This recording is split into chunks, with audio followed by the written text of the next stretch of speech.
பராசக்தி. இந்த படத்தோட ஷூட்டிங் இப்போ ஜெட் வேகத்தில் போயிட்டுருக்கு. ஒரு நிமிஷம், நீங்கள் தம்ப்நெயிலில் பார்த்த மாதிரி சீமானுக்கும் இந்த படத்துக்கும் என்ன சம்மந்தன்றதை நான் அப்புறம் சொல்கிறேன். அதுக்கு முன்னாடி சுதா கங்கோட டைரக்ஷனில் ஆல்ரெடி சூர்யா துல்கர் சல்மான் நடிக்கிறதா இருந்த இந்த படத்துக்கு புறநானூறுன்ற டைட்டிலும் வச்சுருந்தாங்க. அப்புறம் தான் எஸ்கே இதில் ரீப்ளேஸ் ஆகி பராசக்தின்ற டைட்டிலும் சேஞ்ச் பண்ணாங்கன்றது நமக்கு தெரியும். எஸ்கே, ஜெயம் ரவி, அதர்வா கூட்டணியில் பண்ணுற இந்த படம் சென்னை, மதுரையில் சொன்னதை விட சீக்கிரமாக ஷூட் பண்ணி முடிச்சுட்டாங்க நம்ம டைரக்டர் மேடம். இப்போ இந்த படத்தோட கொஞ்சம் சீன்ஸை ஸ்ரீலங்காவில் எடுக்க போகிறாங்களாம்.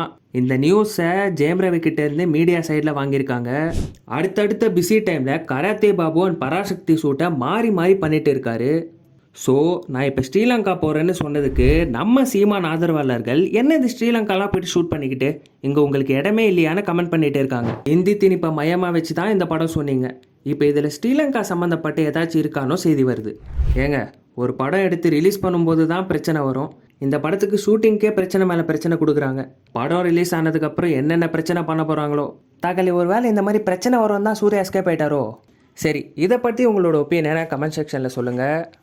இந்த மாதிரி சினிமா அப்டேட்ஸை தெரிஞ்சுக்கணுன்னா எங்கள் சேனலை சப்ஸ்கிரைப் பண்ணுங்கள்.